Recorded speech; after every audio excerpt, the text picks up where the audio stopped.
Apa? Apa sebenarnya yang mendorong Hitler untuk melakukan Holocaust itu ialah sebenarnya kepercayaannya dan kefahamannya bahawa bangsa lain selain daripada bangsa Aryan, which is Caucasian, bisturang, ialah bangsa yang rendah ataupun lebih hina daripada bangsa Aryan. So berdasarkan kepada kefahaman dan kepercayaannya tu tah ia melakukan Holocaust itu. Pasal bila mana ia percaya cuma tu, maka itu yang mendorong ia untuk melakukan Holocaust itu. Dan sama juga lah, artinya contohnya seseorang yang percaya dengan konsep ataupun prinsip yang dipegang oleh Machiavelli. Prinsip Machiavelli ini yang mengatakan tujuan itu menghalalkan cara. Artinya kalau kita ni ada satu tujuan yang baik, satu tujuan yang bagus, kuasa contohnya, kita ni dibenarkan untuk melakukan apa saja cara asalkan tadi sampai kepada tujuan itu. Jadi orang yang macam mana? Adakah tingkah laku dan perbuatannya akan sama dengan orang yang percaya contohnya ataupun orang yang berpegang bahawa tujuan itu indah menghalalkan cara? Sudah tentu indah akan sama ataupun indah akan perilaku durang dua ni, seorang percaya yang tujuan itu menghalalkan cara, seorang percaya indah, tingkah laku dan perbuatan yang timbul daripada kepercayaan seorang itu akan menatijahkan perbuatan dan perilaku yang berbeza. So, secara umumnya ataupun untuk dalam mukadimah ni, kita ni sekadar kan membagi gambaran saja ataupun menerangkan secara ringkas saja bahawa kefahaman kita ni akan beberapa konsep besar, terutama konsep-konsep yang utamalah dalam kehidupan manusia tu.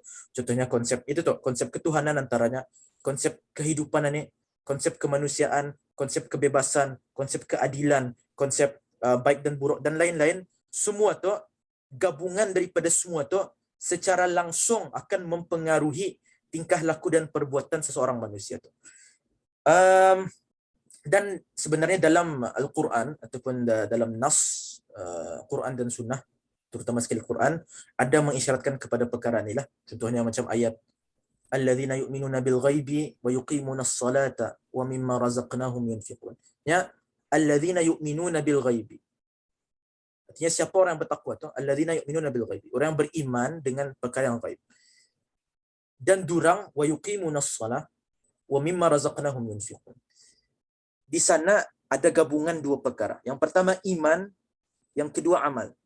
Dan iman ni, ta'rif iman di sisi mutakallimun, apa iman? Ada ikhtilaf, tapi yang pastinya ia punya ikhtilaf itu di antara iman itu maksudnya ialah ma'rifah, pengetahuan seseorang itu bahawa Allah Ta'ala wujud contohnya.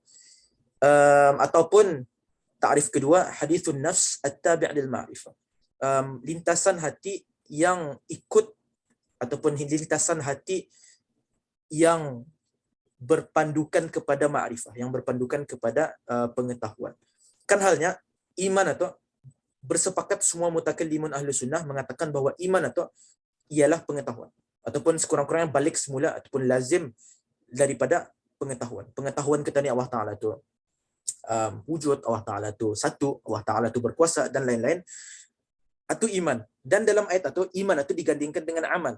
Seolah-olah mensyaratkan kepada kita ni bahawa segala amalan itu sebenarnya ialah dipengaruhi oleh pengetahuan ataupun kefahaman seseorang itu akan sifat Allah Ta'ala dan lain-lain. Cuma tu juga macam ayat innal ladzina amanu wal ladzina hadu wan nasara was sabiina man amana billahi wal yaumil akhir wa amila salihan.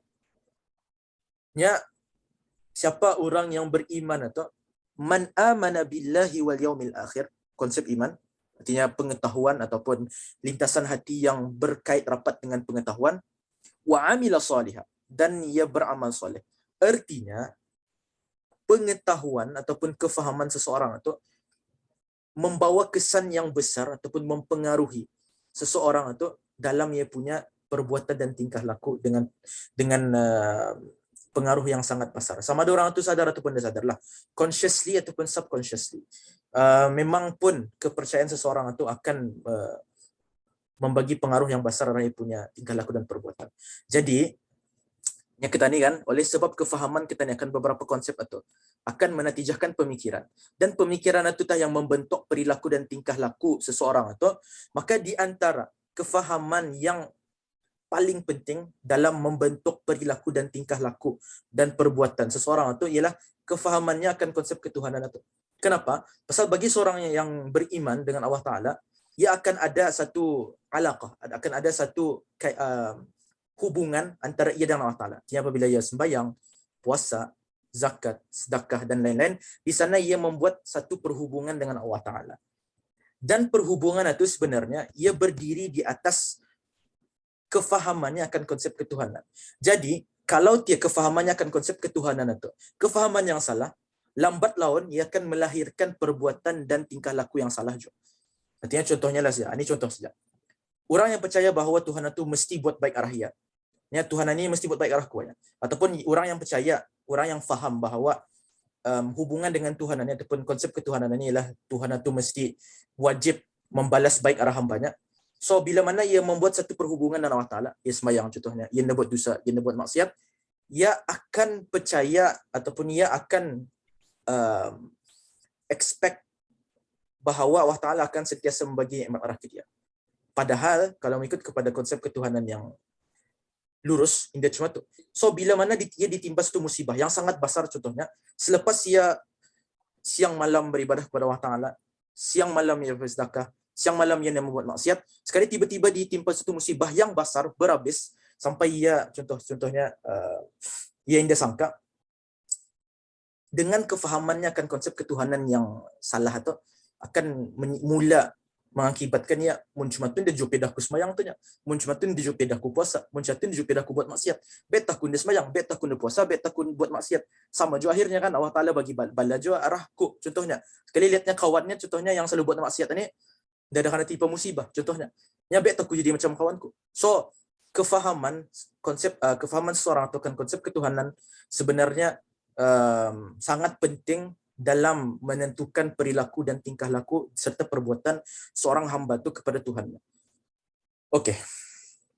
Itu mukadimah mengenai kaitan di antara kefahaman dan tingkah laku dan perbuatan. Okey, kita ni masuk kepada isi utama. Di sini kita ni akan cuma mengcover sedikit lah saja. Artinya macam yang kita ni tadi awal-awal, benarnya konsep ketuhanan ini diistimbat, diambil daripada kitab-kitab yang mengajarkan ilmu kalam ataupun ilmu tauhid. So kalau orang itu kan mau tahu konsep ketuhanan di sisi ahli sunnah wal jamaah dengan kefahaman yang lengkap dan sempurna, tidak ada cara lain melainkan untuk ia kembali semula kepada kitab ilmu kalam. Cumanya ini di sini yang kita ni buat dalam wacana ni, kita ni sekadar akan menarik sedikit isi-isi penting dalam kitab ilmu kalam itu untuk sekadar membagi gambaran secara umum sajalah apa sebenarnya konsep ketuhanan di sisi ahli sunnah wal jamaah. Okey. Apabila kita melihat kepada kitab-kitab ilmu kalam ataupun kitab-kitab tafsir hatta, ya, apabila kita melihat kepada kitab-kitab tafsir ataupun kitab-kitab ilmu kalam, ilmu tauhid, ilmu akidah, apabila contohnya satu konsep yang sangat penting dan sangat kritikal yang dijelaskan dalam kitab-kitab itu ialah konsep wajibul wujud.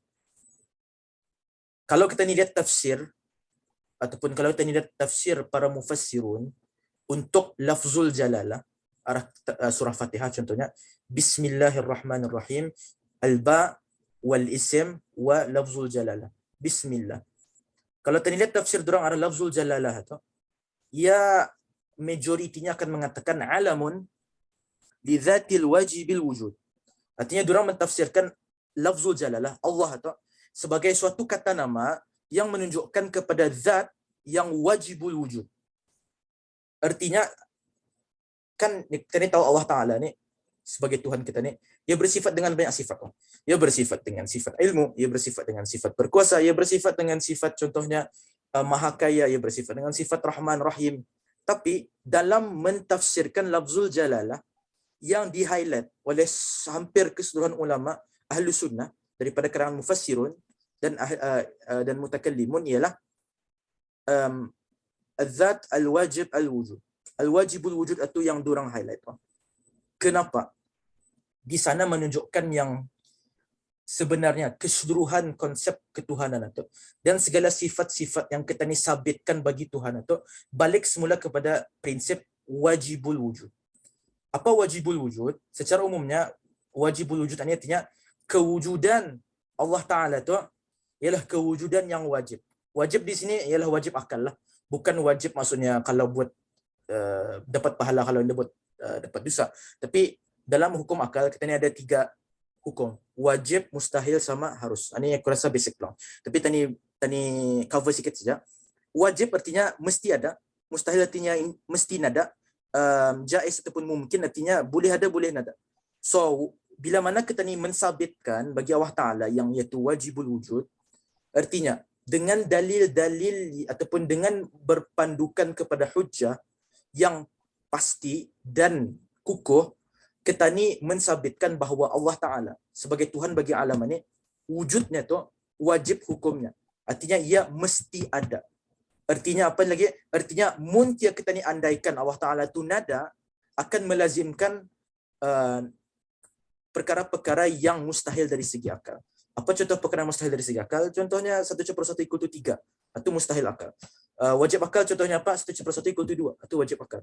So dalam ilmu kalam kita ni mempelajari bahawa kita ni mensabitkan bahawa Allah Taala tu wajibul wujud bukan semata-mata pasal kita ni sebagai orang Islam mesti kita ni sabitkan yang Allah Taala tu wajibul wujud. Indah. Kita dalam kitab ilmu kalam kita ni belajar bahawa konsep wajibul wujud atau kita ni sabitkan bagi Allah Taala berdasarkan kepada beberapa dalil, berdasarkan kepada beberapa hujjah logical, sehingga mun kita ni faham hujjah atau kepercayaan kita ni bahawa Tuhan itu wajibul wujud sama macam kepercayaan kita ni bahawa 1/1 = 2. Sama. Pasal kenapa? Ia berdasarkan kepada hujjah yang berbentuk logikal. So konsep utama yang disabitkan dalam ilmu kalam ialah konsep wajibul wujud. Ini disabitkan biasanya ataupun kalau kita ni cek kitab ilmu kalam biasanya dibincangkan dalam sifat wujud ataupun sifat qidam dan baqa. Terutama sekali sifat qidam dan baqa. Okey. Dan dalam Western philosophy, wajibul wujud ini kadang-kadang sebagai necessary existence. Artinya kewujudan yang mestilah basically. So asas bagi konsep ketuhanan itu berdiri di atas wajibul wujud. Konsep wajibul wujud. Bahawa Allah Ta'ala itu mesti ada. Artinya untuk mengetahui apa dalilnya secara tafsil, of course mesti dirujuk kepada kitab ilmu kalam lah. Tapi untuk pada maqam ni, kita ni cuma membagi gambaran umum saja. Yang kita ni, sekejap apa? Unstable tu juga. Okay. Yang kita ni, konsep ketuhanan itu berdiri ataupun bermula, titik mulanya dari mana? Dari konsep wajibul wujud. Okey. Selepas kita ni tahu bahawa Allah Ta'ala tu wajibul wujud, dia punya kewujudannya tu wajib, ia akan membawa ataupun ia akan melazimkan kita ni kepada satu lagi konsep lain yang digelar sebagai wahdaniyah ataupun esa. Artinya dengan kita ni mengetahui bahawa Allah Ta'ala tu wajibul wujud, Allah Ta'ala tu mesti ada dengan dalil yang kukuh dan dalil yang pasti, ia akan membawa kita ni kepada satu konsep lagi, which is wahdaniyah. Kenapa? Pasal sesuatu perkara yang wajibul wujud atau ia indah dapat ada 2. Indah boleh ada 2 ataupun lebih perkara yang wajibul wujud. Kenapa? Munti ada 2, ini secara ringkas saja. Ya, sebenarnya banyak dalil untuk wahdaniyah. Tapi di sini kita akan isyaratkan kepada satu saja dalil wahdaniyah yang berkaitan dengan wajibul wujud. Pasal munti ada 2 wajibul wujud, mesti ada satu sifat yang membezakan sekurang-kurangnya lah. Mesti ada sekurang-kurangnya satu sifat yang membezakan di antara wajibul wujud alif dengan wajibul wujud ba. So sifat yang membezakan di antara wajibul wujud alif dan wajibul wujud ba tu kita ni katakan ia sifat yang mungkin. Pasal arah sebuting ada, arah sebuting nada. Artinya apa? Ia sifat yang mungkin. Dan segala sesuatu zat yang bersifat dengan sifat yang mungkin, yang bersifat dengan sifat yang boleh ada, boleh nada, maka ianya pun sendiri boleh ada dan boleh nada. Sebab tu kita ni katakan hanya satu saja zat yang wajibul wujud, ataupun hanya boleh wujud satu saja zat yang wajibul wujud. Dia boleh ada 2, dia boleh ada 3 dan lain-lain berdasarkan pada dalil qat'i, dalil yang pasti yang dijelaskan dalam kitab ilmu kalam. Poinnya di sini ialah wahdaniyah itu ialah lazim daripada wajibul wujud. So daripada konsep ataupun daripada prinsip wajibul wujud, kita ni berpindah ke prinsip wahdaniyah. Okey. Selepas kita ni mengetahui bahawa Tuhan yang wajibul wujud, yang Maha Esa ni, tidak ada Tuhan lain selain ke Dia, tidak ada yang wajibul wujud selain daripada ke Dia, maka akan melazimkan kita ni faham bahawa Tuhan Allah Ta'ala yang wajibul wujud, satu-satunya yang wajibul wujud atau ia tidak perlu kepada selain daripada dirinya. Artinya untuk ia wujud, ia tidak perlu kepada selain daripada dirinya. Kenapa? Mungkin ia perlu kepada selain daripada dirinya. Contohnya, kalau kita ni katakan yang Allah Ta'ala untuk ia wujud perlu kepada ba. So, ba tu, ia yang jadi sebab kepada Allah Ta'ala. Jadi, ia akan menimbulkan satu falasi ataupun satu error lah. Logical error. Kenapa? Pasal yang ba ni, yang menjadi sebab kepada kewujudan Allah Ta'ala, tadi katakan ada dua kemungkinan. Sama ada ba ni ia perlu kepada, ataupun sama ada ba ni wajibul wujud ataupun mumkinul wujud. So, ba yang kita ni wajibul wujud ataupun mumkinul wujud atau muntia wajibul wujud, maka melazimkan kepada era yang tadi, which is ada dua wajib wujud ataupun tidak. So, secara umumnya ataupun secara ringkasnya saja di sini, kita ni bukan pada maqam istidlal lah, atau mesti ku ingatkan balik diriku sendirilah. Kita ni bukan pada maqam istidlal lah di sini. Kita ni sekadar membagi gambaran umum saja mengenai prinsip-prinsip penting dalam konsep ketuhanan. Yang pastinya saja, demi kita ni mensabitkan bahawa Allah Ta'ala tu Esa, nada Tuhan yang wajibul wujud selain daripada ke Dia, maka artinya segala sesuatu, segala perkara yang wujud, sama ada ia basar atau damit, semua durang itu perlu kepada Allah Ta'ala, manakala Allah Ta'ala yang perlu kepada bisturang. Artinya, kita ni tahu dan kita ni nampak sendiri dan kita ni rasai sendiri bahawa di sana ada dua kewujudan. Satu Allah Ta'ala dan satu bukan Allah Ta'ala. Allah Ta'ala, kita ni tahu ia wujud dengan dalil-dalil akli, dengan dalil-dalil logik yang pasti. Sehingga kita ni pasti itu macam kita ni pasti yang 1+1 itu 2. Tamam. Tapi selain daripada tu, kita ni pun tahu yang ada benda lain yang wujud selain daripada Allah Ta'ala. Artinya macam kita ni, diri kita ni lah sekurang-kurangnya. Kita ni tahu bahawa diri kita ni wujud. Dan orang yang sekeliling kita ni wujud contohnya. Dan contohnya Bukit Bukawa tu wujud. Jadi segala perkara selain Allah Ta'ala yang wujud ni, kita ni, muntia kita ni katakan Allah Ta'ala saja yang boleh wajibul wujud, artinya yang lain ni apa terjadinya? Ia durang jadi mumkinul wujud. Apa arti mumkinul wujud? Durang boleh ada dan durang boleh nada. Artinya muntia kita ni ada, tidak ada masalah. Muntia kita ni nada pun nada masalah. So bila mana kita ni tahu yang bahawa kita ni dan segala perkara selain Allah Ta'ala tu hanyalah sekadar mumkinul wujud, kita ni punya wujud atau sekadar suatu kemungkinan saja. Artinya kita ni mungkin wujud, mungkin tidak wujud. Tapi yang terjadi apa? Kita ni wujud. Indah mengubah hakikat yang kewujudan kita itu suatu kemungkinan saja. Artinya mesti ada suatu zat yang menentukan kita ni itu wujud. Oleh sebab di sini ada dua perkara, al-wajibul wujud which is Allah Ta'ala dengan alam which is mumkinul wujud, maka yang menentukan kewujudan alam ini ialah Allah Ta'ala sahaja semata-mata. Atau maksud al-ghina sama al-faqr, terkaya Tuhan daripada selainnya. Apa maksud Allah Ta'ala maha kaya tu? Al-ghani bukan maksudnya kaya macam yang kita ni faham kaya dari segi harta, tapi ini kaya secara mutlak. Artinya Allah Ta'ala dalam semua segi ia tidak perlu kepada selainnya. Untuk ia wujudkah, untuk ia berkuasakah, untuk ia membuat apakah, ia tidak perlu kepada selainnya.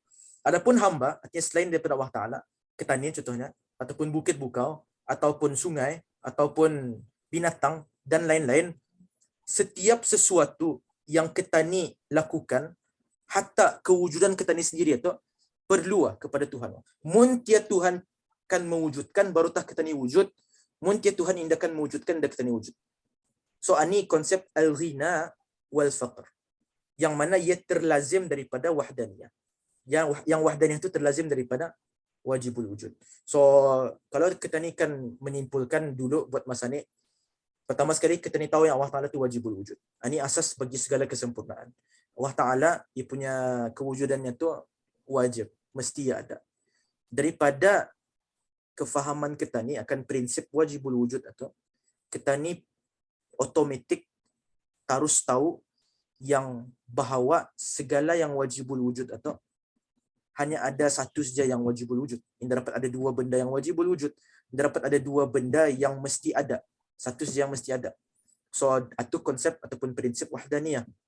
So, bila mana kita ni tahu prinsip wahdaniyah, bila mana kita ni tahu yang wajibul wujud atau hanya ada satu saja, manakala yang lain ni mumkinul wujud, yang satu itu ia mesti ada, yang lain ni boleh ada boleh nada. Artinya benda yang boleh ada boleh nada ni diorang sentiasa perlu kepada yang mesti ada tu untuk menciptakan bis diorang. So daripada sana kita ni faham suatu prinsip yang dinamakan sebagai al-ghina wal faqr. Artinya Allah Ta'ala sebagai Tuhan yang wajibul wujud dan yang Maha Esa, ia indah perlu kepada selain Allah Ta'ala, manakala selain Allah Ta'ala daripada sekalian alam ini secara mutlak perlu kepada Allah Ta'ala dari segi kewujudan dan segala segi bis durang lah. Artinya dari segi kewujudan bis durang, dari segi perbuatan dan sifat-sifat bis durang, semua bis durang perlu kepada Allah Ta'ala untuk menentukan durang itu wujud ataupun indah, untuk menentukan durang itu sifatnya macam mana, untuk menentukan durang ini wujudnya di mana, bila dan lain-lain, semua itu perlu kepada Allah Ta'ala. Itu konsep al-ghina wal faqr. So daripada konsep al-ghina wal faqr, konsep artinya daripada prinsip al-ghina wal faqr, daripada prinsip Allah Ta'ala Maha Kaya dan makhluk ini fakir yang perlu kepada Allah Ta'ala, maka dari sana kita ni ataupun dari sana melazimkan suatu prinsip lain, kes prinsip al-milk wal mulk. Bila mana kita ni tahu yang Allah Ta'ala tu indah perlu kepada selainnya, dan yang selain Allah Ta'ala ni, alam ni perlu kepada Allah Ta'ala untuk durang wujud, artinya keseluruhan alam ni Allah Ta'ala yang mencipta, atau yang pertama. Oleh sebab keseluruhan alam ni Allah Ta'ala yang mencipta, keseluruhan alam ni ia yang punya. Hak miliknya. Artinya ia ada hak milik mutlak dan kekuasaan yang mutlak arah alam ni. Apa maksud hak milik dan kekuasaan yang mutlak? Ia boleh buat apa saja arah hak miliknya. Munti akan menciptakan alam ni boleh ke tidak? Boleh. Itu yang terjadi masa ni lah. Tapi munti ia akan menciptakan alam. Dihancurkannya kita ni esok contohnya. Semua alam ni kosong, dia lagi ada, tinggal Allah Ta'ala saja. Boleh ke tidak? Boleh, tidak ada masalah. Munti ia akan menciptakan alam dengan penciptaan yang lain. Contohnya masa ni bumi bulatkan. Ia akan menciptakan bumi itu square contohnya. Dan masih boleh ditinggali. Boleh ke tidak? Boleh. Munti ia akan menciptakan bumi itu hampirnya sama matahari 1 inci. Boleh ke tidak? Boleh. Tidak ada masalah. Dan boleh ke tidak contohnya ia akan menciptakan bumi 1 inci daripada matahari, dalam masa yang sama bumi itu masih lagi macam masa ni punya keadaannya. Boleh. Tidak ada masalah.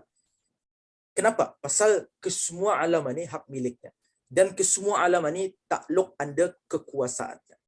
So di sini ia mengembalikan kita ni kepada beberapa tajuk dalam kitab ilmu kalam. Yang pertama tajuk ta'alluq sifat qudrah dan iradah. Dalam sifat qudrah dan iradah, artinya sifat berkuasa dan sifat berkehendak, kita ni belajar bahawa kuasa Allah Ta'ala dan kehendaknya tu ia merangkumi semua benda yang mungkin ni. Ia merangkumi semua alam ni. Artinya apa? Artinya Allah Ta'ala boleh menciptakan semua benda dan ia boleh indah menciptakan semua benda. Boleh ia berkehendak untuk menciptakan sesuatu benda tu dengan sifat yang sekian-sekian. Boleh juga ia berkehendak untuk menciptakan sesuatu benda tu dengan sifat yang berlainan dengan sifatnya masa ni. Itu yang kita ni ambil dalam tajuk qudrah dan iradah dan ta'alluqnya. Cuma tu juga kita ni ambil dalam tajuk perkara-perkara yang harus bagi Allah Ta'ala. Dalam perkara-perkara yang harus bagi Allah Ta'ala, kita ni mensabitkan bahawa harus bagi Allah Ta'ala untuk menciptakan alam ini dan harus juga untuk ia indah mencipta alam ini.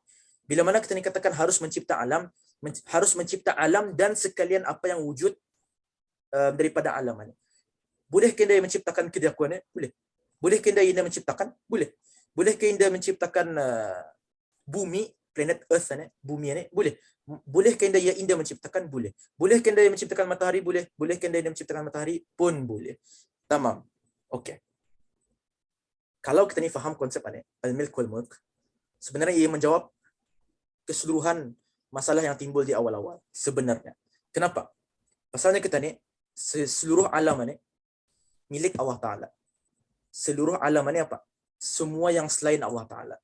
So syurga, neraka, hamba, amal soleh, maksiat, adakah itu alamkah bukan? Alam. Pasal ia selain Allah Ta'ala. Artinya apa? Syurga milik Allah Ta'ala, neraka milik Allah Ta'ala. Hamba itu pun milik Allah Ta'ala juga. So, apabila kita ni memikirkan benda ni dan memahami konsep prinsip ni, prinsip al-milk wal mulk yang menjadi asas ataupun yang menjadi prinsip asas juga dalam konsep ketuhanan. Muntia Tuhan itu ia akan memasukkan hambanya yang taat daripada awal ia lahir sampai ia mati, dimasukkannya dalam syurga. Dimasukkan dalam neraka buat selama-lamanya. Dia azabnya itu pulang. Boleh ke tidak? Boleh. Kenapa? Hamba tu dan perbuatannya Allah Ta'ala mencipta, neraka tu Allah Ta'ala mencipta, dan azab tu Allah Ta'ala mencipta. Muntia ia akan memasukkan hambanya yang kafir itu, yang maksiat, yang ingkar arahnya daripada awal hidupnya sampai akhir hidupnya ke dalam syurga buat selama-lamanya dan dibagi nikmat. Boleh ke tidak? Boleh. Di sini kita ni mengatakan pasal boleh atau tidak dari segi akal lah. Yang dari segi adakah perbuatan itu melanggar konsep ketuhanan ke indah. Yang kita ni indah melanggar konsep ketuhanan. Kenapa? Pasal muntia kita ni katakan mestiwa Allah Ta'ala itu memasukkan hambanya yang taat ke dalam syurga contohnya, dan mesti memasukkan contohnya hambanya yang maksiat dalam neraka. Artinya ada benda yang Allah Ta'ala ada pilihan. Padahal, sudah kita ni bincangkan tadi, Allah Ta'ala memiliki dan maha berkuasa atas segala benda ni, ataupun atas semua benda ni. Dan boleh sukatinya membuat apa saja. So, atas ataupun anitah kefahaman yang sebenar akan konsep ketuhanan. Sekejap, unstable. Soalnya kita ni, prinsip al-milk dan al-mulk ni, ialah prinsip utama yang perlu difahami untuk memahami konsep ketuhanan. Artinya Tuhan itu ialah al-malik dan al-malik kepada alam ini. Ia yang memiliki alam ini dan ia yang menguasai alam ini. Ia memiliki alam ini artinya sukatinya saja akan buat apa dengan alam ini. Dan ia maha berkuasa atas alam ini. Ia berkuasa untuk mencipta ataupun menyandarkan apa saja daripada alam ini. Ini konsep asas ataupun ini konsep asas ataupun kefahaman bagi asas konsep ketuhanan dalam menurut Ahlus Sunnah wal Jamaah. Artinya, dan benda ni bukan kita ni adakan cuma tu saja. Benarnya konsep al-milk wal mulk ni, konsep pemilikan dan konsep kekuasaan ni banyak di-highlight dalam Quran. Kalau kita ni ambil saja ayat-ayat Quran yang mengandungi lam al-milkiyah, lam ni harfu jar dalam bahasa Arab, dan ia boleh membawa makna milkiyah, milik. Berapa banyak dalam Quran? Banyak. Antaranya contohnya, lillahi ma fis samawati wa ma fil ardh. Milik Allah Ta'ala apa yang ada di langit dan di bumi. Lillahi mulkus samawati wal ardh. Milik Allah Ta'ala kerajaan langit dan bumi. Contohnya lagi dalam Al-Fatihah, Maliki Yaumiddin menurut satu qiraat dan Maliki Yaumiddin menurut satu qiraat. Allah Ta'ala pemilik bagi hari akhirat. Allah Ta'ala berkuasa atas hari akhirat. Qulillahumma malikal mulki tu'til mulka man tasha. Allah Ta'ala ia malik al-mulk. Ia memiliki kerajaan itu. Ataupun ia memiliki kekuasaan itu. So, menurut ulama, malikul mulk itu sebenarnya asalnya malikul milk wa malikul mulk. Malikul milk wa malikul mulk. Tapi dipadam al-milk dan dipadam al-malik. So, yang tinggal malikul mulk. Menunjukkan kepada dua makna itu. Al-milkiyah wal-mulkiyah. Al-milk wal-mulk. Kekuasaan yang mutlak dan pemilikan yang mutlak. So, bila mana kita ni faham benda tu, kalau kita ni cubakan relate benda tu dengan diri kita ni sendiri, maka kita ni akan faham bahawa kita ni tu hanya sekadar hamba. Apa maksud hamba? Kita ni milik Allah Ta'ala dan segala apa yang berkaitan dengan diri kita ni tertakluk di bawah kekuasaan Allah Ta'ala. So, itu maksud sebenar konsep kehambaan. So, di sini, bila mana kita ni faham konsep ketuhanan dengan kefahaman yang lurus, otomatik kita ni akan faham konsep perhambaan dengan kefahaman yang lurus. Artinya, apa kita ni punya nilai di sisi Allah Ta'ala, nada. Apa nilai amal soleh tadi di sisi Allah Ta'ala, Nada. Apa nilai maksiat tadi di sisi Allah Ta'ala? Nada. Apa saja Allah Ta'ala kan buat arah kita ni, kan diturunkan arah kita ni, bala, nikmat, kurnia, musibah, semua tu dah ada masalah bagi Allah Ta'ala. Kenapa? Pasal ia memiliki kita ni, dan ia berkuasa atas kita. Ini konsep ketuhanan, ataupun anitah sebenarnya konsep ketuhanan yang mesti dipegang oleh semua orang Islam. Ini konsep ketuhanan menurut Ahlus Sunnah wal Jamaah. Artinya, kalau kita melihat kepada kitab ilmu kalam, terutama dalam bab sifat qudrah sama iradah dan sifat dan perkara yang harus bagi Allah Ta'ala, al-jaiz fi haqqillah, akan nampak jelas benda ni lah. Dan sebagiannya lagi diambil dalam wahdaniyah fil af'al. Artinya yang membezakan di antara ahlu sunnah sama bukan ahlu sunnah, paling besar arah ni, bab ani, bab al-milk wal mulk, terutama sekali al-mulk. Pasal menurut ahlu sunnah, semua perkara selain Allah Ta'ala tu berada di bawah kekuasaan Allah Ta'ala. Selain daripada ahlu sunnah, artinya sebagian firqah-firqah yang bukan ahlu sunnah, sebagian kumpulan-kumpulan yang bukan ahlu sunnah, diorang percaya yang ada sebagian benda yang bukan termasuk di bawah kekuasaan Allah Ta'ala, yang mana itu bertentangan dengan prinsip ketuhanan di sisi ahlu sunnah wal jamaah. So, penting berhabis konsep al-milk wal mulk ni. Okay. So, dari sana kita ni faham bahawa soalan yang diajukan dalam kaji selidik atau artinya kita ni kebanyakan soalan itu boleh terjawab dengan memahami al-milk wal mulk lah. Artinya yang kita ni Allah Ta'ala yang Maha Pengasih, bolehkah Indah yang mengazab hambanya yang taat? Boleh. Berdasarkan kepada konsep al-milk wal mulk, boleh. Tidak ada masalah. Mungkin ia akan menciptakan seorang hamba tu diciptakannya semata-mata untuk diazabnya. Ya, aku ciptakan hamba ni dari awal wujud sampai selama-lamanya aku mau mengazab ia saja. Boleh ke tidak? Tidak ada masalah. Kenapa? Pasal hamba tu miliknya dan ia berkuasa secara keseluruhan atas hamba tu. Okey. Okey.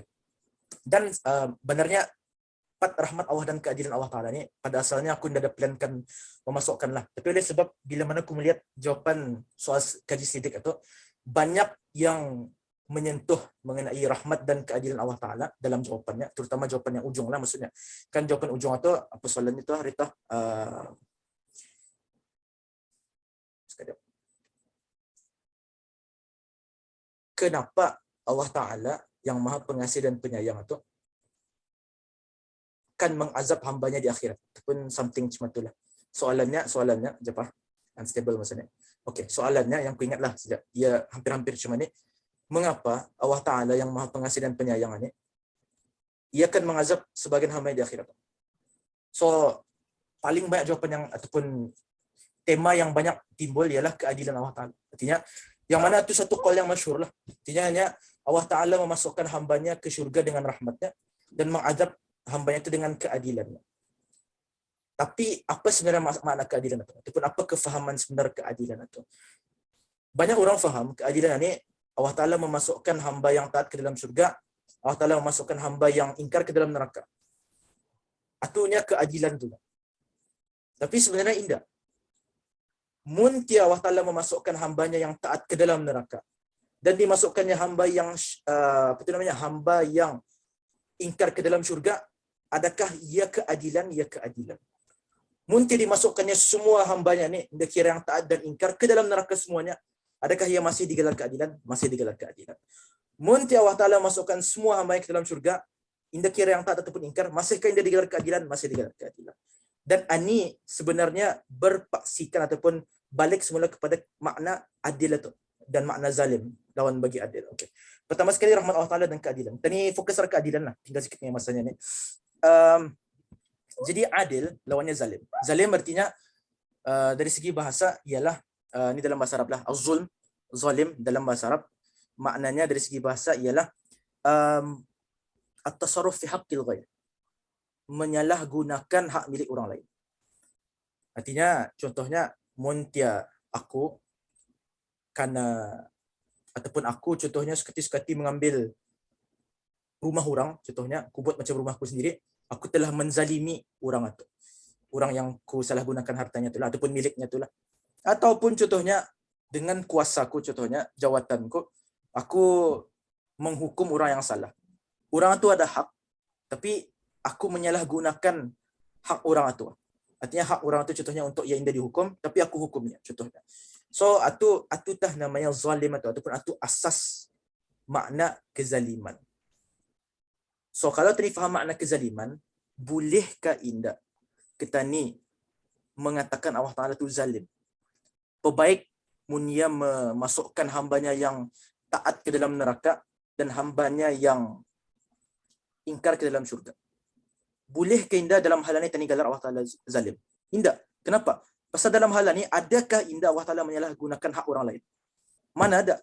Kenapa? Pasal semua benda selain Allah Ta'ala, hak milik Allah Ta'ala. So, kezaliman itu secara otomatik ternafi secara mutlak daripada Allah Ta'ala. Indah tak kira apa dibuatnya. Kenapa? Pasal apapun dibuatnya, masih yang dibuatnya tu ia membuat perkara yang masih dalam lingkungan hak miliknya. Kenapa? Pasal lingkungan hak milik Allah Ta'ala ni dah dia punya lingkungan lah basically. Pasal semua perkara selain Allah Ta'ala ialah hak miliknya. Apa dibuatnya dengan perkara-perkara ni, dengan hamba-hamba ni, dengan syurga dan neraka, masih dengan keadilan.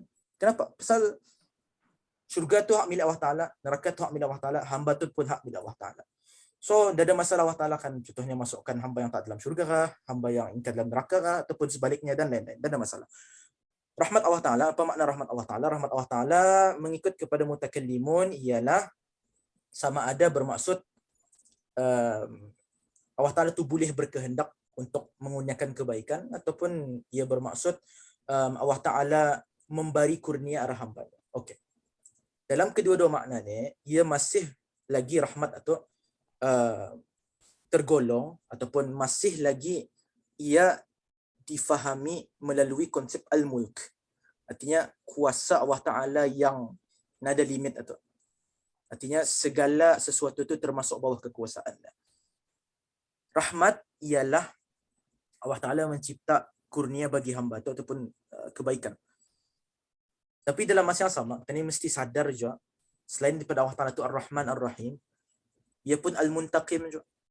Dan ia pun di dalam Al-Quran ada menisbahkan ghadab bagi Allah Ta'ala. So, benarnya, kedua-dua sifat ini macam bertaarud lah. Macam mana boleh Allah Ta'ala Rahim, macam mana boleh Allah Ta'ala ghadib contohnya. Maka sebenarnya, untuk kita ni memahami rahmat Allah Ta'ala itu, kita ni mesti faham bahawa rahmat itu hanyalah suatu perbuatan daripada perbuatan Allah Ta'ala. Tapi kenapa Allah Ta'ala digelar Ar-Rahmanur Rahimin contohnya, yang paling pengasihan ni?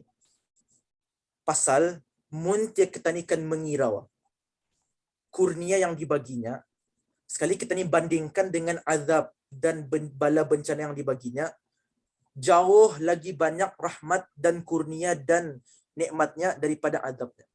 Macam mana kita ni tahu? Allah Ta'ala sendiri beritahu. Persoalannya ialah, adakah Allah Ta'ala membagi kurnia tu pasal ia mesti, muninda ia bukan Tuhan, ataupun ia bagi kurnia tu pasal ia yang berkehendak cuma Tuhan. Benarnya ia boleh indah bagi nikmat, tapi dengan kurnia dan rahmatnya, baginya juga kita ni. Itu tak rahmat sebenarnya. Ia indah perlu pun sebenarnya, kan bagi tani rahmat atau ataupun nikmat lah. Dia perlu pun sebenarnya ia akan masukkan orang mukmin dalam syurga. Dia perlu. Boleh ia indah masukkan. Dia perlu pun ia akan menciptakan kesihatan untuk sebagian orang. Dia perlu sebenarnya. Dia perlu ia menciptakan ilmu, dia perlu ia akan mengurniakan ilmu, dia perlu ia mengurniakan makanan, minuman. Boleh ia akan menyiksa semua hambanya ni. Tapi indah juga dengan rahmatnya dan ihsannya dibaginya juga nikmat itu. Malah dibaginya banyak tu pulang nikmat itu, melebihi ia punya azab. Malah orang yang ingkar arahnya dibaginya lagi peluang boleh bertaubat masing. So itu maksud sebenar hadis-hadis qudsi contohnya, hadis qudsi contohnya macam sabaqat rahmati ghadabi. Artinya rahmatku yang Allah Ta'ala melampaui kemurkaanku. Apa artinya? Muntia kita ni kan mengira, membandingkan di antara kurnia yang dibaginya arah hambanya secara tafaddul wa rahmah, atas dasar ya ihsan, atas dasar atau kehendaknya akan membagi hambanya tu sekian-sekian, lebih banyak kurnia yang dibaginya daripada azab.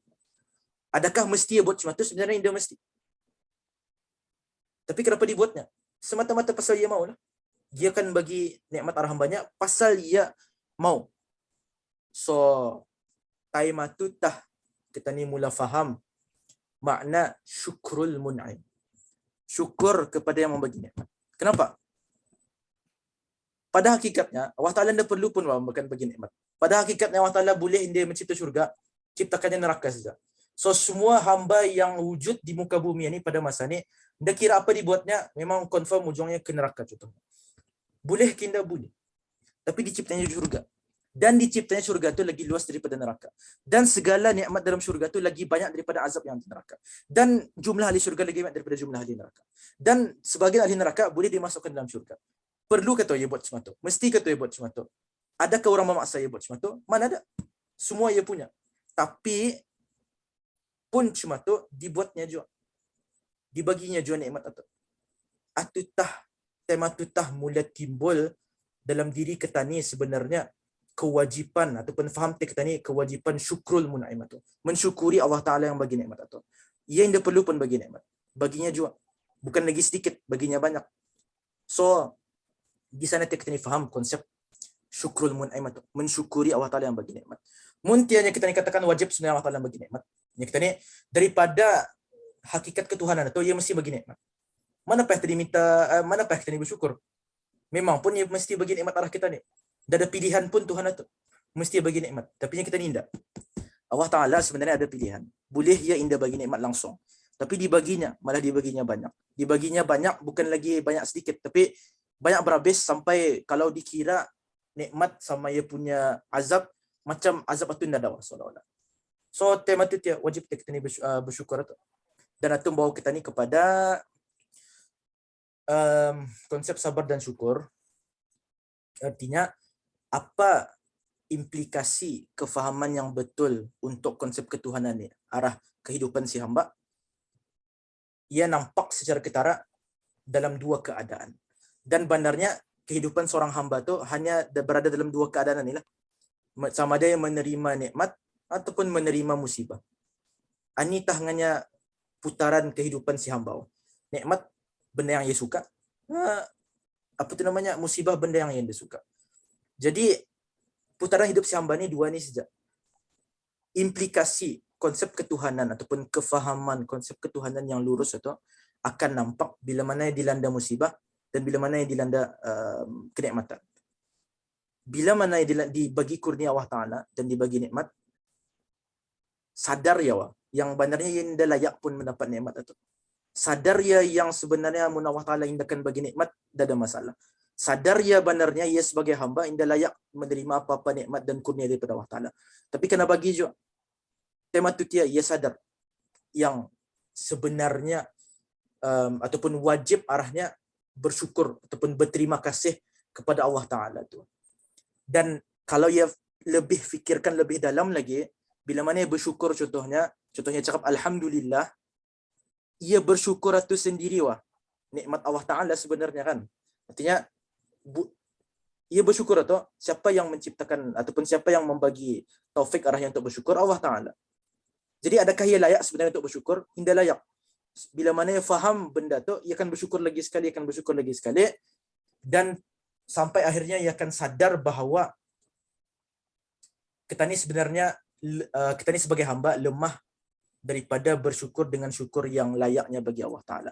Faham tiaya hadis Nabi ataupun doa Nabi SAW yang disebut Subhanaka la nuhsi thana'an alaika anta kama athnaita ala nafsik.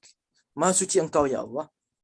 La nuhsi thana'an alaika anta. Kami tidak dapat menyebutkan puji-pujian arahmu kama athnaita ala nafsik, seperti mana yang kau puji dirimu sendiri. Kenapa? Pasal yang dapat memuji Allah Ta'ala dengan pujian yang selayaknya bagi segala nikmatnya tu hanya Allah Ta'ala sekali. Kita ni sebagai hamba tidak dapat.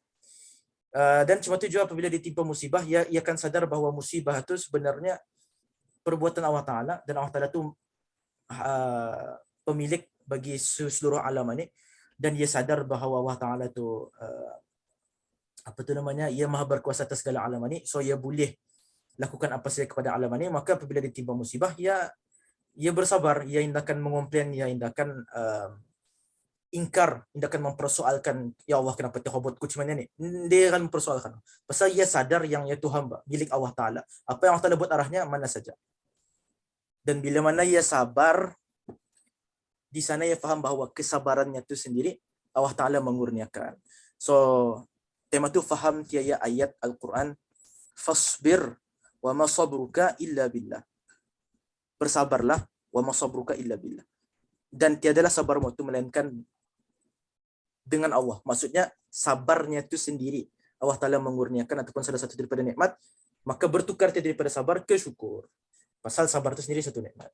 Okay, so ini serba sedikitlah mengenai penghayatan konsep ketuhanan di sisi Ahlussunnah wal Jamaah. Kesimpulannya ini boleh baca sendiri. Gambar itu ada kaitan itu sekadar apa itu namanya, ilustrasi lah. Dan adalah kaitan di antara awan sama kepentingan memahami konsep. Dan ada kaitan antara dumbbell sama tasawuf. Dan adalah itu ilustrasi saja. Template kena bagi macam tu. So aku biarkanlah saja. So ini boleh baca sendiri. Itu saja kali. InsyaAllah Ta'ala. Supaya kalau siapa ada perbincangan ataupun persoalan yang mana itu sebenarnya lebih penting, boleh diteruskanlah insyaAllah Ta'ala. Okey, itu saja.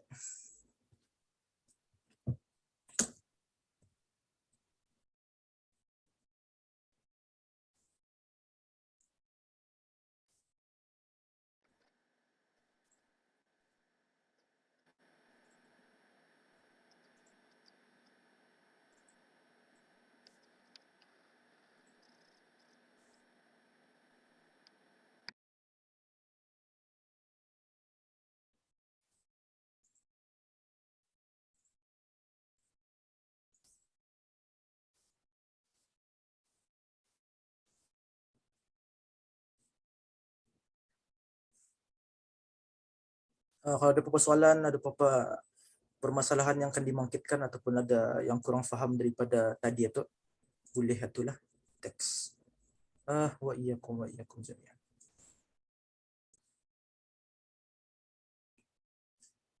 Macam yang aku tadilah awal-awal, apa yang disampaikan dalam wacana ni, ya maybe dalam about 25% lah daripada kadar yang diambil dalam kitab ilmu kalam. Artinya, so itu, ini tambahan saya lah pasal ada soalan kan. Sebab tu daripada kesimpulan ni, yang salah satu daripada kesimpulan yang ku tulis ialah seruan untuk mengarus perdanakan pengajian dan pembelajaran ilmu kalam. Jadi Wallahualam, aku tahulah, tapi aku sendiri secara peribadi melihat bahawa kebanyakan daripada masalah berkaitan ideologi sama pemikiran yang berlaku pada zaman ini, nada jalan lain barangkali yang lebih ampuh dan lebih kukuh daripada kita ni mula mengarus perdanakan ataupun membudayakan pembelajaran ilmu kalam. Ilmu kalam which is ilmu akidah dan tauhid. Kenapa? Pasal ilmu yang kerajanya menjawab segala syubuhat, yang kerajanya menjawab segala apa tu namanya, kekeliruan yang berbentuk pemikiran dan berbentuk ideologi, ialah ilmu kalam. Mun kita akan menyelesaikan masalah pemikiran daripada ilmu hadis, daripada ilmu fikih, daripada ilmu tasawuf, indah berlaku. Pasal memang pun ilmu kalam sekali apa unstable juga. Pasal memang pun ilmu kalam yang kerajanya menjawab segala ideologi dan pemikiran itu. Jadi Allahualam, ini salah satu daripada kesimpulan yang dapat ku ambil. Benarnya kalau kita ni melihat kepada syubhat etis pada zaman ini, banyak masuk daripada ni permasalahan yang terbincangkan masa ni lah. Artinya diorang tahu yang orang awam dapat ditarik dengan emosi. So bila mana diorang melihat ataupun bila mana diorang melihat peluang Tim orang awam itu contohnya ditimpa musibah, ditimpa kezaliman, dan dengan contohnya dengan zamanan ni lah, zaman masa ni orang Islam itu ditindas, orang Islam itu contohnya durang masa ni berada di bawah kekuasaan orang kafir, orang etis yang indah bertuhan, tema tu dia masuk daripada emosi itu. Nah, yang cuba kau lihat, mana dia Tuhan kamu yang benar tu nya, mana dia Tuhan kamu yang wujud dan berkuasa tu nya. Indah jua yang menolong kamu tu nya. Tu nah. Dari sana yang masuk. So dari sana orang awam itu terpengaruh dengan ilhad itu. Artinya orang punya dalil itu simple sejauh. Nya lau kana al-ilah mawjudan lama wujida lama wujidat al-bala wal masaib. Muntia Allah Taala, muntia Tuhan itu ada, ya indah akan wujud segala bala dan musibah. Walakin wujidat al-musibah wal bala. Tapi yang terjadi ada musibah dan bala. Maka apa natijahnya? Natijahnya annal ilah laisa mawjudan. Atau basically asas dorang punya syubhat lah. Dorang punya dalil secara simpelnya cuma tu. Dan lagi sekalinya kita ni, dalil dorang itu mungkin bagi orang yang dah faham konsep ketuhanan, ia akan senanglah terpengaruh macam Allahnya benar jutahnya. Muntia benar Tuhan itu berkuasa, kenapa ia indah menolong? Muntia benar Tuhan itu pengasih dan penyayang Allah, kenapa ia menolong itu? Macam tu. So, itu benarnya terbit daripada kefahaman konsep ketuhanan yang salah. Dan lagi sekali, berhabis ku tekankan kepentingan belajar ilmu kalam. Walaupun yang asasnya lah, sekurang-kurangnya kita ni ada manhaj pemikiran yang lurus lah, dalam menghadapi ideologi dan syubhat atau masa ni. Masa ni bukan macam dulu lah. Dulu kita ni boleh selamat daripada segala ideologi dan pemikiran yang salah dengan kita ni stay di rumah lah. Tapi masa ni stay di rumah pun masih juga terekspos kan. Dan kan menunggu berjumpa ustaz contohnya, payah juga contohnya. Jadi sekurang-kurangnya kita ni punya senjata ataupun kita ni punya perisai itulah, which is ilmu kalam lah dalam hal Allahu'alam. Kalau ada apa-apa lagi soalan kah, apakah perbincangan kah?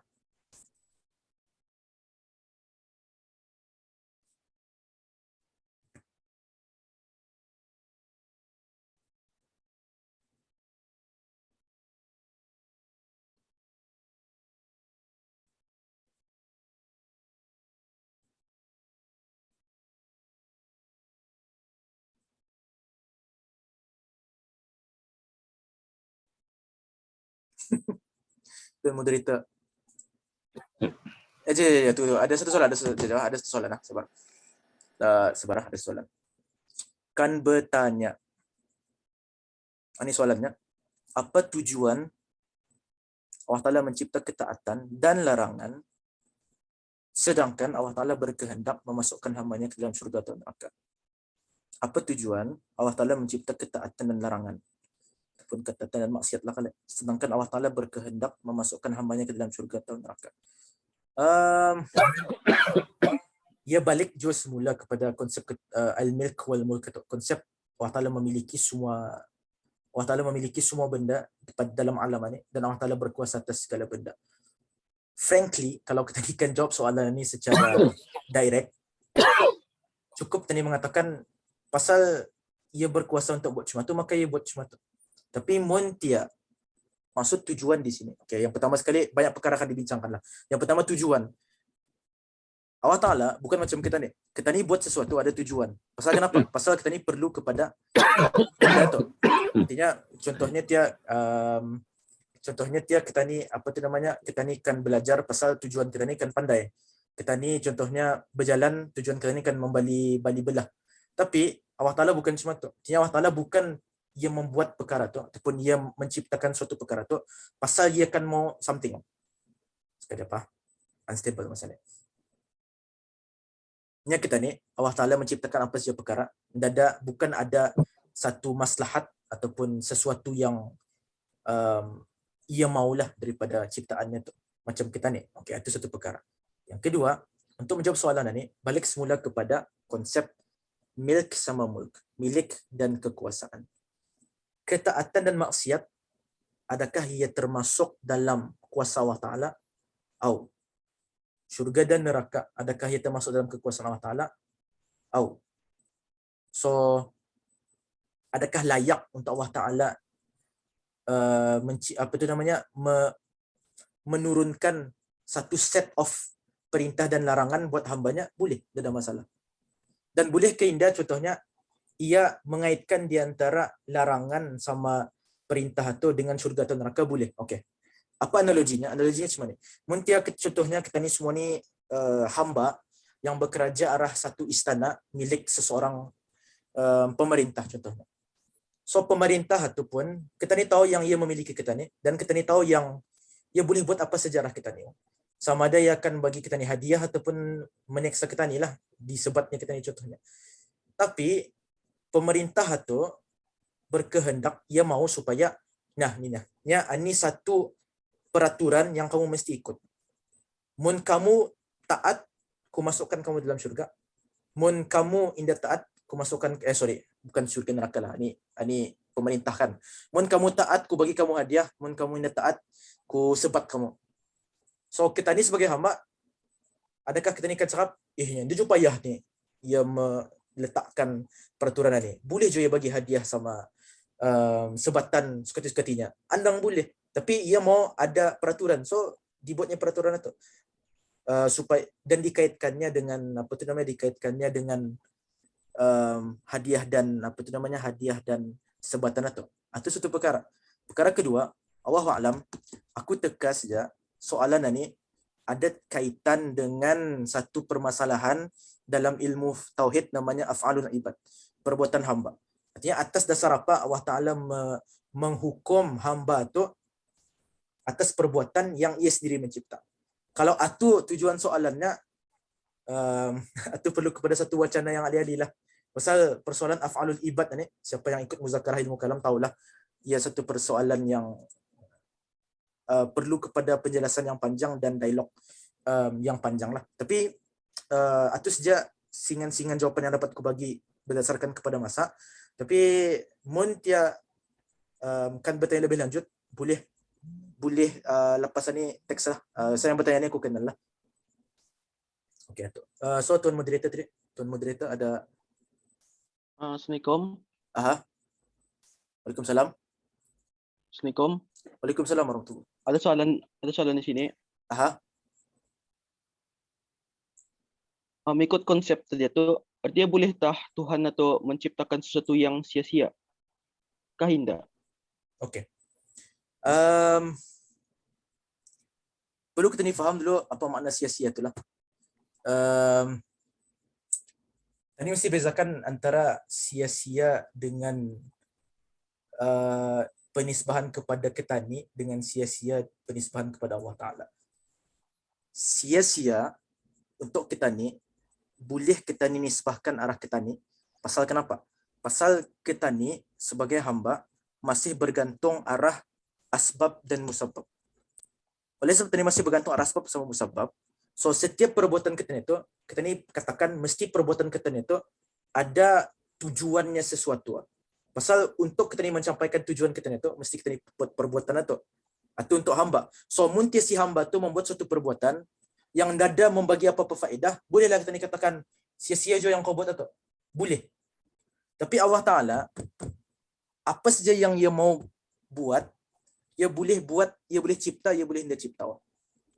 So adakah layak Allah Ta'ala dinisbahkan kepada sia-sia? Tidak layak. Pasal apa saja yang ia ciptakan itu, menurut kepada apa yang ia kehendaki.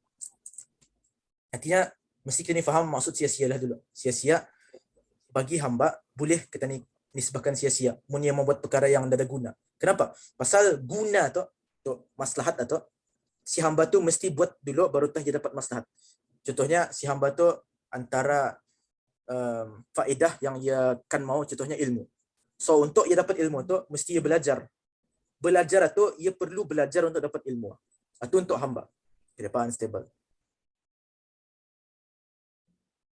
Tapi Allah Ta'ala, contohnya ia berkehendak supaya alam ini wujud. Adakah perlu ia mencipta satu benda dulu sebelum alam, baru alam itu wujud? Tidak. Mun ia kan mau menciptakan alam, yang mana mun ia berkehendak menciptakan alam, ia terus ciptakan saja tanpa ia perlu ciptakan sesuatu selain daripada alam. Jadi sebab tu ya Allah Ta'ala tidak ada satu pun ciptaannya tu yang sia-sia. Apa maksud dari satu ciptaan yang sia-sia?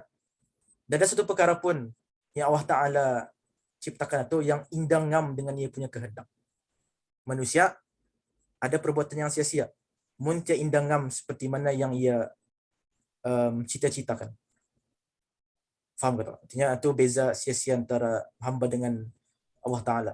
Hamba boleh ada nisbah sia-sia pasal hamba still ada maslahat yang perlu dicapainya dengan proses tertentu. Munti yang buat satu proses perbuatan yang indah mencapai tujuannya tu dan ia sia-sia. Allah Ta'ala indah perlu. Munti ia akan mau sesuatu, ia indah perlu lalu satu proses untuk ia mengadakan. Cukup ia adakan saja, mencipta habis. Maka tidak ada satu pun perbuatan Allah Ta'ala yang sia-sia. Pasal tidak ada satu pun perbuatan Allah Ta'ala yang indangam dengan kehendak.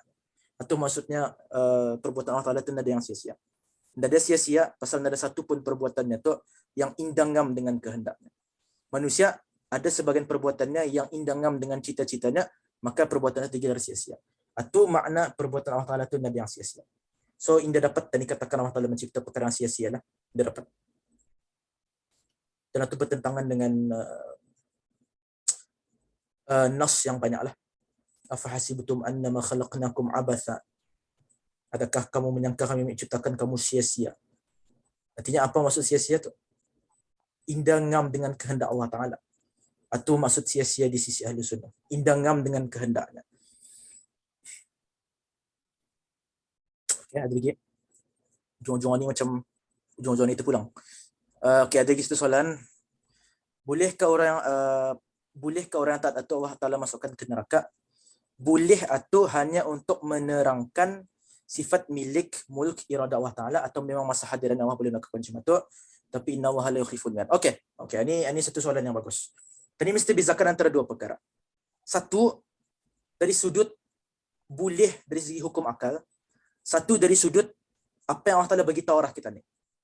Yang kita ni bincangkan di sini ialah boleh kena dari segi hukum akal. Okay? Artinya adakah Allah Ta'ala tu indah lagi jadi Tuhan muntia yang memasukkan hambanya yang taat ke dalam neraka? Tidak ada masalah. Ia masih Tuhan. Okey, itu satu perkara. Tapi kita ni mesti tahu juga dalam nas ataupun menurut perkhabaran yang Allah Ta'ala bagi tahu arah kita ni, ia berjanji yang ia akan memasukkan orang taat ke dalam syurga. So artinya ia akan membuat perkara tu. Tapi adakah pasal ia mesti? Bukan pasal ia mesti. Pasal ia mau. Pasal ia berkehendak cuma tu. So balik kepada analogi tadi, kita ni ambil analogi tadilah. Kita ni semua hamba yang bekerja arah satu istana milik seorang pemerintah yang berkuasa. So kan tadinya kita ni ia buat satu peraturan lah. Dan ya mun kamu taat peraturan ini, ku bagi kamu hadiah. Mun kamu indah taat, ku bagi kamu ku bagi kamu sebatan. So kita ni punya kefahaman arah peraturan itu ialah artinya mun tiaku membuat, ku kena bagi hadiah. Mun tiaku membuat, ku kena bagi sebatan. Tapi adakah maksudnya pemerintah itu mesti buat cuma tu pasal ia kena paksa? Tidak. Pasal ia yang mau. So balik semula arah analogi itulah untuk faham. Artinya tadi mesti bezakan di antara mumkinun boleh, mumkinun binafsihi boleh melihat kepada zatnya, dan mesti melihat kepada perkhabaran. Artinya boleh kena si hamba tu kira selepas dibuat peraturan, ya, dia jumpa apa kalau aku melanggar peraturan itu, pasal tuan ku atunya dapat jutunya yang bagi hadiah walaupun ku ingkar. Dapat pulang. Tapi ia indah berkehendak cuma tu. Sama juga di sini. Boleh ke indah Allah Ta'ala yang kita ni? Boleh ke indah Allah Ta'ala memasukkan hambanya yang taat ke dalam neraka? Boleh. Tapi adakah ia akan membuat perkara itu? Menurut perkhabaran Allah Ta'ala sendiri, yang beritahu kita ni, ia akan buat perkara itu. Dan tadi percaya bahawa ia akan buat perkara itu. So ada dua maqam yang berbeza lah. Satu maqam imkaniyatul aqliyah. Satu maqam nas. Ini apa yang Allah Ta'ala khabarkan arah kita ni. Soalan yang bagus. Satu soalan yang bagus. Itu perkara yang ku indah cover lah tadi. Okay. Ada lagi sebelum pukul 10.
Ada. Betul tak? Okey, ada lagi satu. Apa pandangan Ustaz mengenai pahaman Qadariyah dan Jabariyah semasa COVID-19 ramai yang tak sedar mengikut salah satu pahaman ini. Okey. Qadariyah sama Jabariyah dibincangkan dalam tajuk itu tu af'alul ibad atau perbuatan hamba. So macam yang aku tadi, tajuk perbuatan hamba tu sendiri perlu kepada satu wacana yang alih-alih lah. Ataupun malah bukan satu wacana, boleh jadi perlu kepada satu apa tu namanya beberapa sesi yang intensif lah untuk memahamkan uh, ataupun untuk kita ni memahami konsep af'al ibad, perbuatan hamba yang ikhtiariyah atau menurut kefahaman ahli sunnah wal jamaah. Tapi ia satu perkara yang penting lah. Benar, berhabis. Terutama sekali itu tu, tim COVID ni lah. Tim COVID ni baru ketara nampak kesalahfahaman ramai orang awam mengenai konsep afal ikhtiariyah ataupun perbuatan yang berbentuk ikhtiari. Ada sebagainya yang lebih muyul ke Jabariyah, ada sebagainya. Dia pula aku akan mengatakan cuma itulah, tapi sekadar cenderung lah sejak. Tapi kan halnya sejak secara ringkasnya untuk penutup lah sejak. Seperti mana hamba tu mesti percaya yang segala perbuatannya Allah Ta'ala cipta. Ia pun mesti juga tunduk kepada hukum adat yang Allah Ta'ala tetapkan. Perbaik kita ni tahu yang Panadol itu indah menyembuhkan, tapi mun tani sakit kepala mesti juga kita ni makan Panadol pasal atutah hukum adat yang Allah Ta'ala tentukan.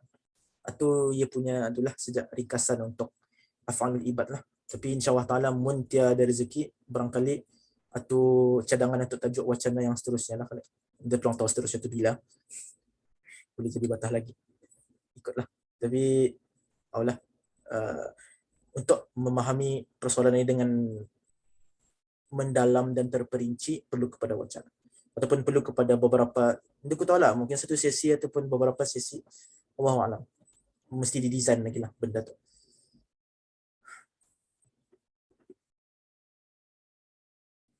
Okey Khalid, tuan moderator boleh tutup Khalid.